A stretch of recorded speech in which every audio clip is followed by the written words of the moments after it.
Karena yang terucap dari lisan Nabi itu berdasarkan tuntunan wahyu Allah. Maka kata Allah Subhanahu wa taala, "Ma yantiqu 'anil hawa in huwa illa wahyu yuha." Tidak ada yang terucap dari lisan Rasul itu dari hawa nafsunya melainkan wahyu yang diwahyukan kepadanya. Maka ketika yang terucap itu janji, pasti itu sebenarnya adalah janji dari Allah Subhanahu wa taala. Kalau Allah yang berjanji, kita yakin itu pasti akan terwujud.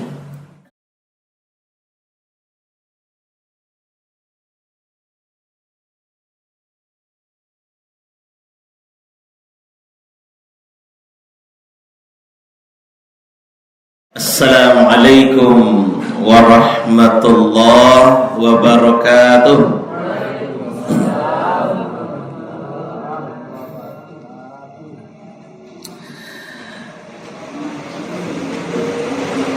Bismillah walhamdulillah alladzi asbahna bi barakatihi wa amsayna bi ridaihi.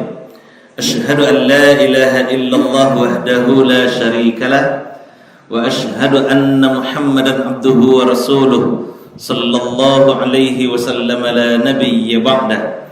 Allahumma salli wa sallim ala Muhammadin wa ala alihi wa sahbihi ajma'in. Bapak pengurus Musalla Ar-Rasyid beserta jajaran pengurusan beliau yang sama kita hormati, Bapak, Ibu-ibu, tokoh masyarakat, tokoh agama yang hadir bersama kita pada subuh ini yang kita muliakan, Bapak, Ibu-ibu jemaah Musalla Ar-Rasyid yang dirahmati dan dimuliakan oleh Allah Subhanahu wa taala. Syukur alhamdulillah kita ucapkan kehadiran Allah. Salawat dan salam semoga tetap tercurah kepada baginda Rasulullah Muhammad sallallahu alaihi wasallam. Allahumma salli ala Muhammad wa ala ali Muhammad. Bapak Ibu, kita awali subuh kita, pagi kita dengan doa menyambut pagi. Bismillahirrahmanirrahim. Allahumma bika asbahna wa bika amsayna wa bika nahya wa bika namut wa ilaikal masir. Allahumma bika asbahna wa bika amsayna wa bika nahya wa bika namut wa ilaikan nusyur.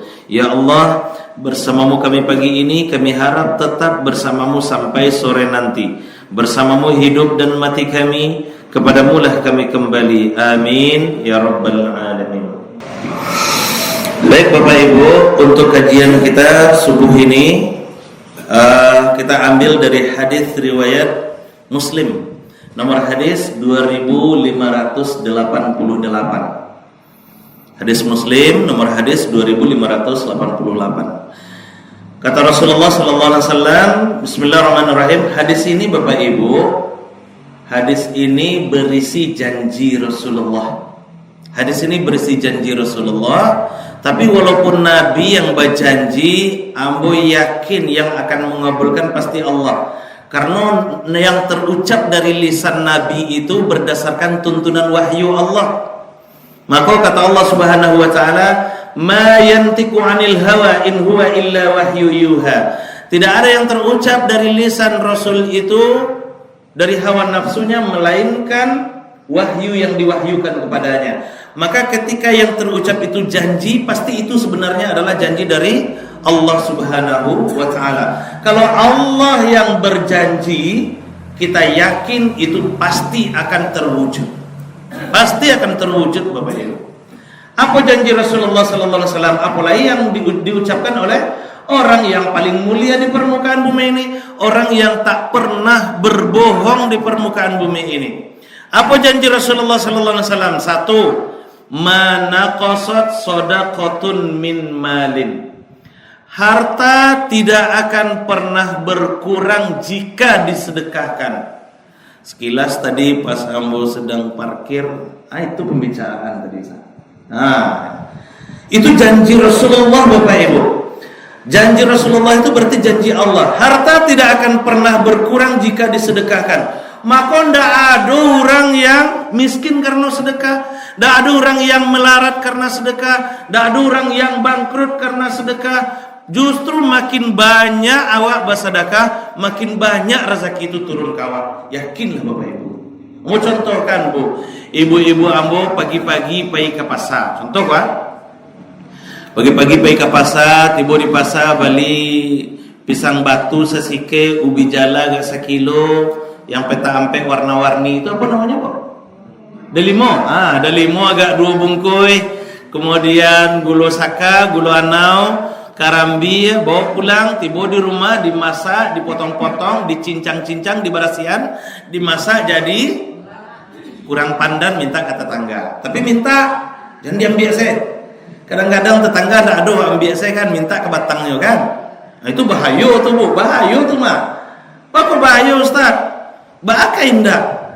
Kece awak iyo, awak ke minta beko kalau nyelah pulang kan. Kan acok yang bentuk itu tuh. Bu, minta daun pandan 2 helai yo, ambil lah. Awak yang minta, awak lah ngecen ambil lahnya. Padahal daun pandan itu di rumah tetangga orang, di rumah di sebelah rumah awak.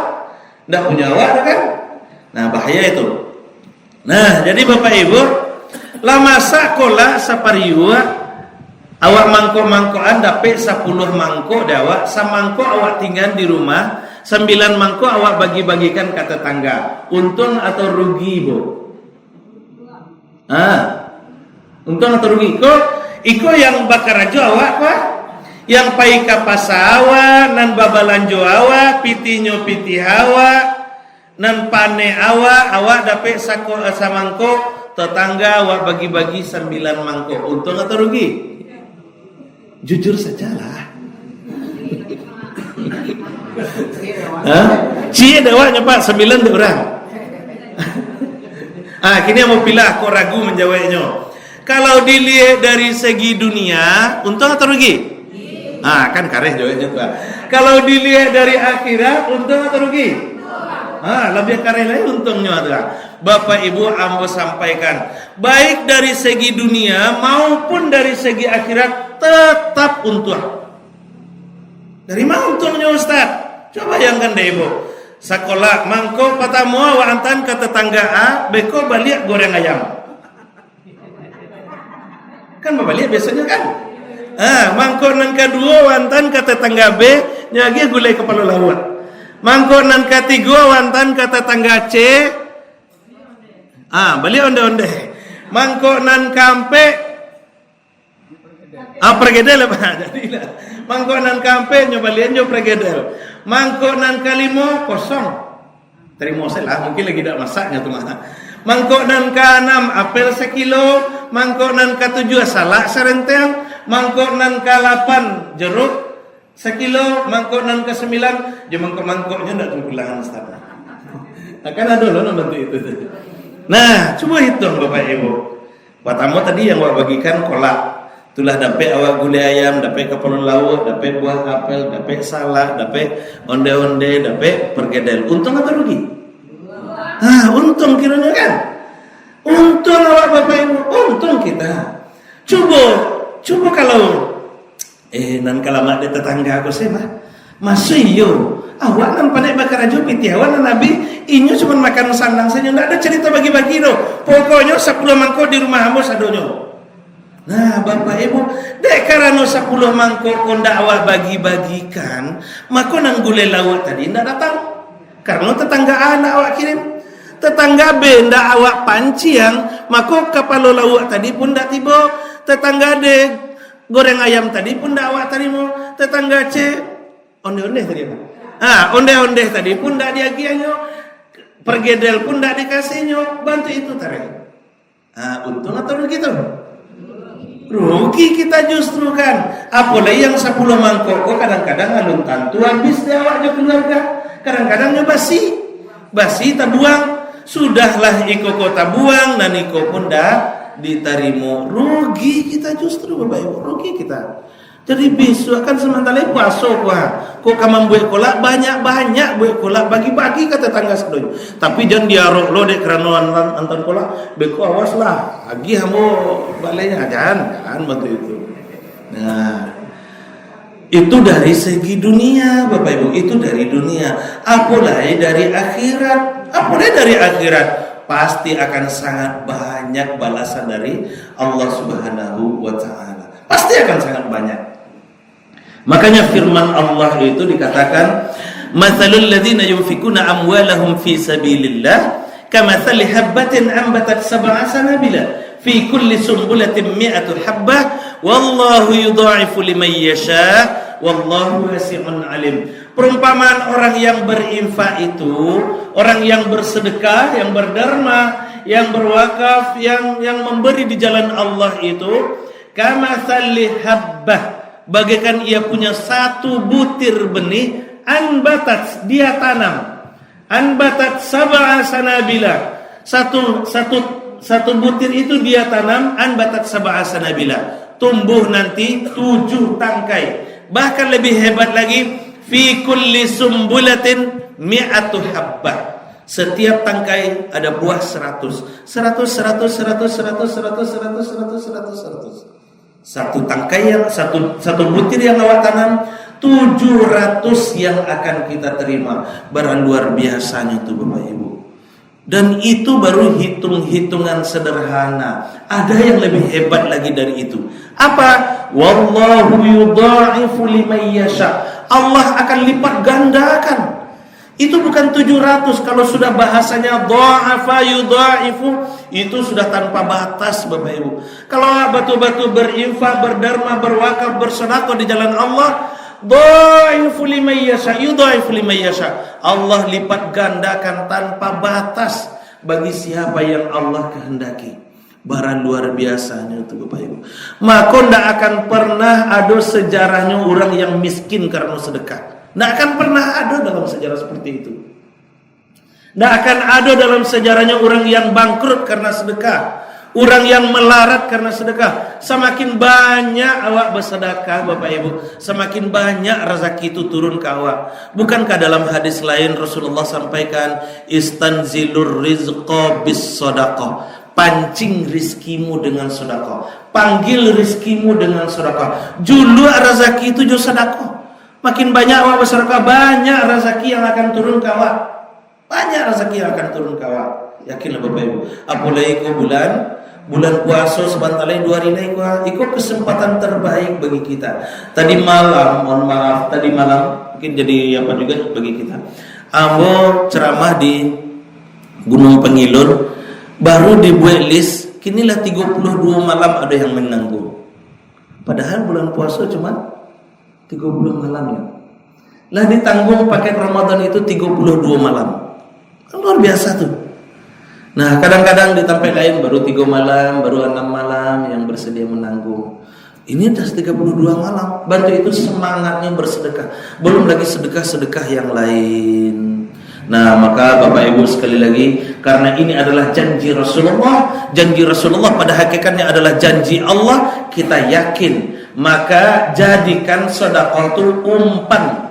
Untuk apa? Untuk memancing rezeki yang lebih banyak lagi dari Allah Subhanahu wa ta'ala. Allah yang berjanji, kita umpan janji Allah itu, maka kita yakin pasti nanti Allah akan kasih kita ikan yang sangat besar dengan umpan terbaik. Makin rancak umpan awak, makin rancak ikan yang akan awak dapat. Yakin, Bu? Insyaallah. Satu. Yang kedua, kata Rasulullah sallallahu alaihi wasallam, "Ma zadallahu 'abdan bi'afwin illa 'izza." Tidak ada orang yang pemaaf kecuali Allah beri ia kemuliaan. Jadi memaafkan itu akan dibalas oleh Allah kemuliaan. Maka tidak ada orang yang hina karena memaafkan. Tidak ada orang yang hina karena memaafkan. Tidak ada orang yang jadi rendah karena memaafkan. Makin namu hati awak memaafkan orang, makin mulia awak di sisi Allah Subhanahu wa ta'ala, dan makin dimuliakan awak di tengah-tengah masyarakat, di tengah-tengah makhluk Allah Subhanahu wa ta'ala. Ambo prihatin sekali Bapak Ibu. Ambo punya jamaah sampai terakhir ambo kasih itu 2 bulan yang lalu, itu ndak basapuan loh Bapak Ibu. Dan ndak basapuan itu sudah puluhan tahun.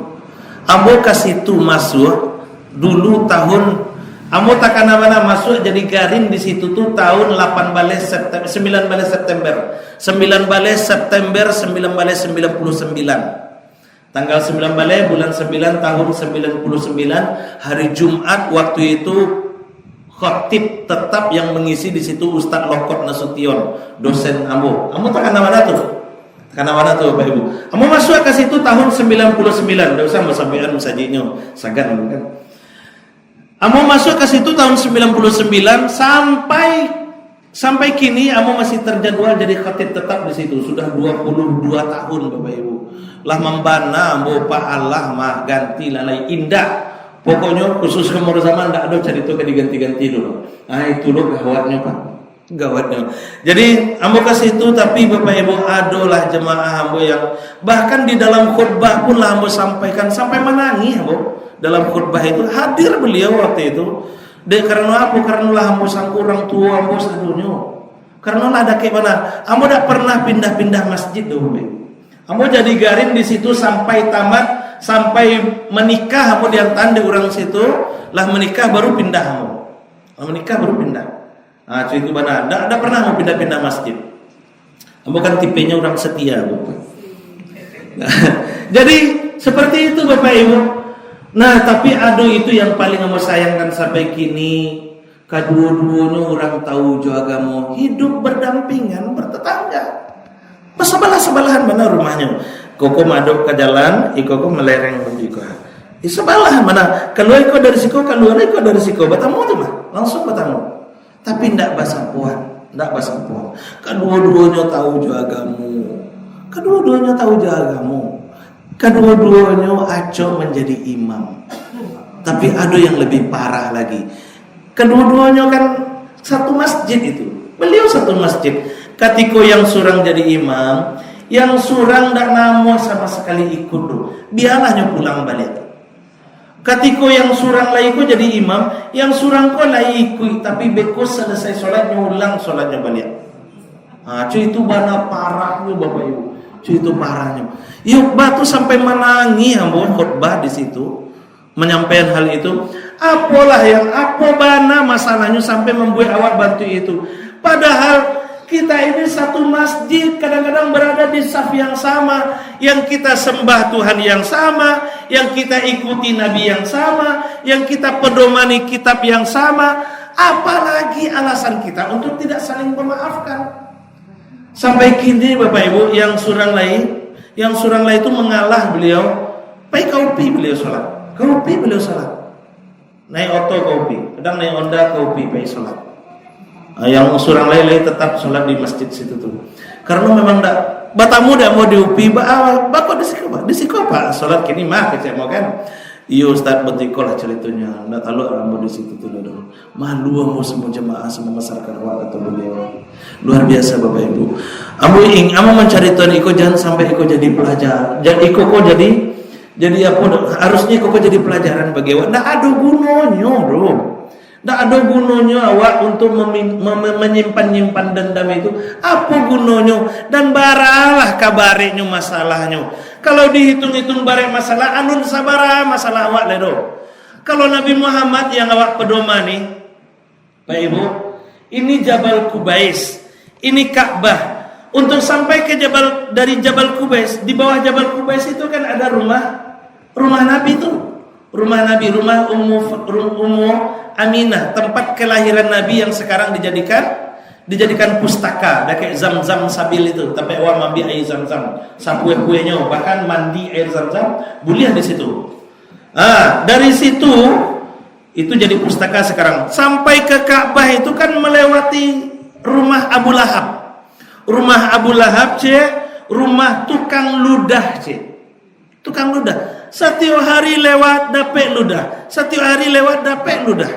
Sampai pada akhirnya ndak ada yang meludahi. Keheranan Nabi, aku dak ada kamu dapat kiriman ludah hari kok.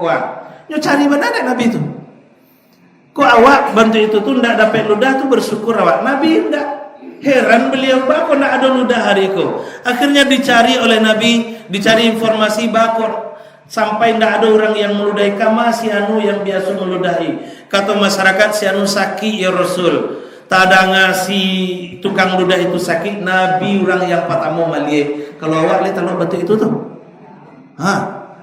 Jangankan dapat ludah, di kecian saya ada tetangga kurang manih kalau ibu mabuk habis suan lagi dan tantan obatnya.